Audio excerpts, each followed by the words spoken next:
আমি তো ভালো চাষ পারি, তো ইন্ডিয়ায় আমার তো চাষের জন্য মেডেল দেওয়া দরকার।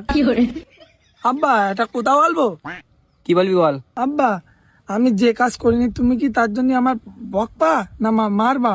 আরে ছাটার মরণ, তুই যেই কাজ করিস নি তার জন্য আমি তোর কেন বকবার কেন মারবো? তাই তো আমি যে কাজ করিনি তুমি আমার কেন মারবা? হ্যাঁ সে তো, হ্যাঁ বল বল কি হয়েছে বল।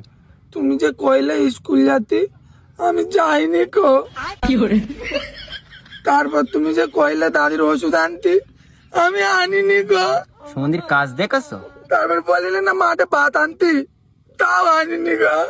লাও দেখছো? ও ভাই রে ভাই। আচ্ছা সব বাদে, তোর যে কইলাম যে চাচার কাছে 85 টাকা লিয়ে আয়, সেটা লিয়েছিস? আব্বা আমি না তোমার ছেলে, ওরা না আমার আলা ভালা পেয়ে ঠককে লাগছিল। ওরা আমার 85 টাকা দেখছিল, আমি বলেছি আমার ভালো 80 টাকাটাই লাগবে। লাও এখানে আমার 500 টাকা লস।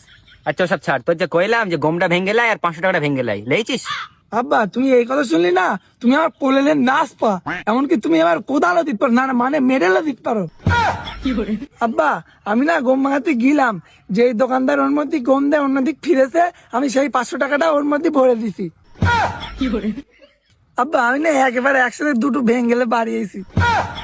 কি ছেলে পয়দা করলাম রে আমি। আব্বা